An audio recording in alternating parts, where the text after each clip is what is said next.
Okay, so I'm just doing a test weld on the partially completed cube, just to, of course, test out my welder, which is always a smart thing to do. You want to make sure you tune it exactly. So I'm running 75 amps right now. This is what it should look like, okay? Nice even bead. Now if you notice, there is some porosity right there. That is what you get if not all the nitride has been removed, okay? It's iron nitride. That's what you're gonna get, okay? The only way to remove that is you need to grind it out completely and then re-weld it. Over here, you have a good indication right here. You can see the heat affected zone right there very clearly. You can see how it dives right towards the opening because there's no metal here. So this heats up very fast. There's something to keep track of here, okay? It's not a solid cube. It's gonna behave a little differently because of the opening, all right? Another part is over here. Here's a jig that I put together for the other cube parts, all right? There's a sheet of stainless here, which with the table allows the parts to be exactly in alignment. The copper here and here are solely to hold them in place, okay?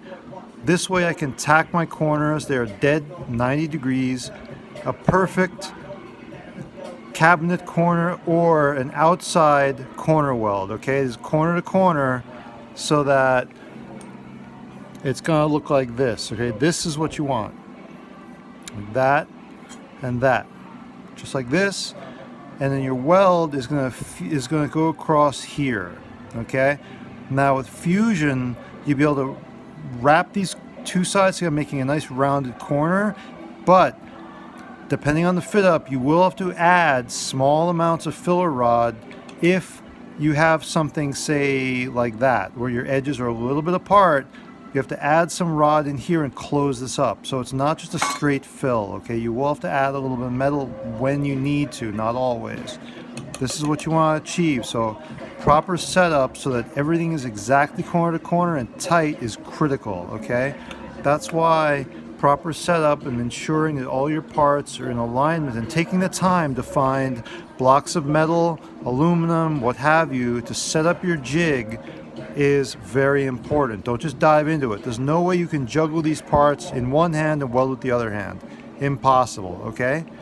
So we will get back to practicing and warming myself a little bit, and then we'll get into tacking this together.